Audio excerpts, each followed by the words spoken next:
Forecast first, sponsored by Matex Heating, Cooling, and Plumbing. Well, it's a chilly night out there across central Illinois as our skies have cleared out. I mean, you can look up and you can see the stars, but anytime that is the case, that typically means the temperatures are going to drop off during the wintertime, that's for sure. 19 now in Champaign. It is chilly, especially when you factor in just even a light wind between 5 and 10 miles an hour. That 19 turns into a 10. Yeah, the wind chill right now is 10 degrees outside. 10 in Bloomington, a little bit better in Danville and Watsika at 15. School forecast in the morning, not going to look much better. We're going to grade that a D-. We won't put an F yet because it's not snowing, but that is to come maybe next week. On the way home, 33 will improve the grade a little bit there. We'll come back, talk about that snow chance here in a little bit. WCIA 3 News starts right now. Now from WCIA 3 News. Police searched for a missing man for a day, but it didn't end the way they wanted it to. One of the guys that works for us noticed smoke. And that meant a fire at this farm. Why losing the crop that was inside was the least of their concerns. There's simple ribbons hanging across one campus, why they mean so much to veterans. We start with breaking news tonight. A business is on fire in Mattoon right now. It's happening at SSC Clean on Piatt Avenue near 13th. This is video sent to us by a viewer. People on the scene say it started around 9 o'clock. As you can see, flames can be seen shooting through the roof there. We do have a crew headed to Coles County right now. We are trying to get you a live report as soon as possible, and any new details I will bring you as soon as again, this is in Mattoon on Piatt Avenue at SSC Clean.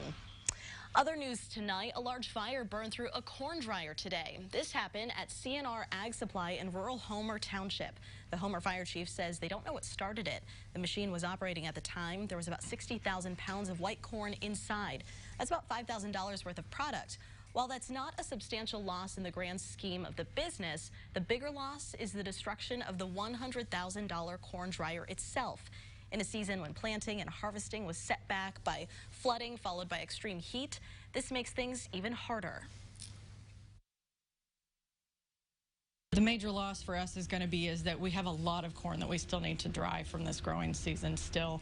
And so now we're down one dryer and that, but we're very fortunate that we've had some friends that have come up and offered their grain dryers and things for us that we can use since we're going to be down a dryer now for this season. The owners say they're grateful nobody was hurt. Cell phone GPS data helped deputies track down a missing man in Menard County. 43-year-old Kevin Pratt of Oakford was found in Lake Petersburg. He was reported missing yesterday. He had last been seen on Tuesday night. Menard County deputies say they used data to help narrow down their search area, which included the lake. IDNR provided sonar and imaging equipment. They found a vehicle at the bottom of the lake. It was Pratt's. Pratt was pronounced dead at the scene. Police are still investigating. Now for a follow-up, the bond for a man who escaped a deadly car crash was reset to $500,000. 20-year-old Gage Patterson is accused of violating an order of protection. He was in a car that went into a pond at Rail Golf Course in Sherman. The driver, 16-year-old Kaylee Mahochko, had the order of protection against Patterson. He's accused of beating her over the summer. She drowned in the crash. The $500,000 bond is the same amount he had when he was initially charged back in July. His bond was reduced in September on the condition he check into jail after being in a rehab facility, but he failed to do that. We have new details from last night. A woman is okay after a bullet hit her in Urbana. This happened near Tremont and Goodwin Avenue. Police say the bullet was slowed down when it traveled through her house and got to her. It did, though, make a hole in the blanket she was using. Her house was one of 3 damaged last night. Police are still trying to find who fired the gun. New for you tonight, a domestic violence shelter received a large donation after 2 groups held a month-long drive. The Vermilion County State's Attorney's Office and Witzel Enterprises collected the items last month. The drive was hosted at McDonald's across the county. People donated cleaning products, towels, diapers, and other items. Everything went to the Y Domestic Violence and Transitional Shelter. Recent issues at Champaign schools have some parents asking if more should be done. Those issues include a large fight and a student found with a gun in his backpack at Centennial High School. 2 of those parents are members of the crisis team that meets once a month. That team includes firefighters, police officers, district staff, and those parents. They met this Tuesday and talked about possible new ways to improve student safety.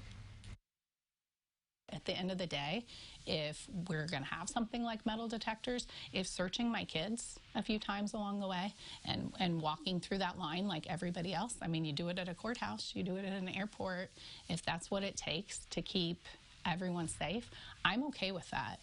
They also talked about see-through backpacks, random searches, and taking students' phones away during the day. The Champaign School District did confirm staff members are getting walkie-talkies, but they say that's not in response to any specific incident. New developments over at the Decatur School District. A mediation session between teaching assistants and the district has been scheduled. The two sides are expected to meet on the 21st. They haven't met since the start of the TA's 3-day strike last week. They're fighting for better health care. We have an update from Douglas County. A starving dog found in a ditch has died. Apollo passed away overnight, 2 days after a family tried to save him. They took him to the vet and hoped they would be able to adopt him if he recovered. They tell us Apollo died peacefully, and they did everything they could to save him. PETA is honoring the man who saved a freezing puppy from Champaign's Kaufman Lake. Bryant Fritz will get a Compassionate Action Award. PETA is also offering a $5,000 award for information leading to the arrest of the person who left the dog in the lake. Poppy was found in a kennel in the water. She is now recovering at a foster home. Days before Veterans Day, one of the last survivors of the sinking of the USS Indianapolis has died. We interviewed Art Lienerman of Mahomet this summer. He was one of more than 300 who survived 4 days and 5 nights of shark attacks, starvation, and exposure. The Indianapolis was torpedoed while on a secret mission to deliver parts of the atomic bomb that was dropped on Hiroshima. Lienerman's service is Sunday. It'll be at noon at the Rosenbaum Funeral Home in Gibson City. He was 95. The remains of a World War II veteran from Danville have been identified. The Defense POW MIA Accounting Agency announced 22-year-old Jack Van Zant is now officially accounted for. He died in 1943 while fighting to secure a small island against the Japanese. His remains were reportedly buried there, but an excavation of the site wasn't done until 2014. Van Zant will be buried in Danville. A date for that has not been set. Veterans of the Korean and Vietnam Wars were presented gifts tonight to honor the sacrifices they made for this country. The group, called Quilts of Valor, held a ceremony at the Mahomet American Legion to recognize their service. Their mission is to cover all active service members and veterans touched by war to recognize their sacrifices in defending the U.S. I think it's great to recognize veterans and to let them know how much gratitude we have for the amount of sacrifice that they did and going into the service and serving overseas away from their families so that our freedom was assured. Each veteran who received a quilt was nominated by family and friends. New tonight, we are still a few days away from Veterans Day, but students on one college campus in central Illinois are already stopping to thank our nation's bravest. WCIA 3's Gabrielle Franklin explains what students at UIS are doing ahead of Monday.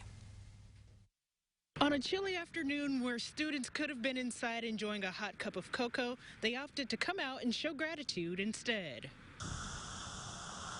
As trees around Illinois shed their natural colors, students at UIS are adding a splash of color to every tree, greeting visitors coming to campus. Students are participating in our Tie a Yellow Ribbon event, which is taking a yellow ribbon and tying them around the trees on campus in honor of veterans. Coordinators say around 30 student volunteers braved the chill to put up hundreds of ribbons. Students say the crisp air cannot compare to the sacrifices veterans make for us all. They sacrificed their time and their lives for us, and their family also did a lot for us as well, like sacrificing their family to go out. And so I just think that out of respect that we should thank them by any means that we can do. In the past, the decorations have left an impact on military members. I certainly think that they feel honored and feel recognized here on campus and feel appreciated for all that they've done and all they've sacrificed for us. This is the university's 8th year honoring veterans in this way. At UIS, Gabrielle Franklin, WCIA 3, your local news leader.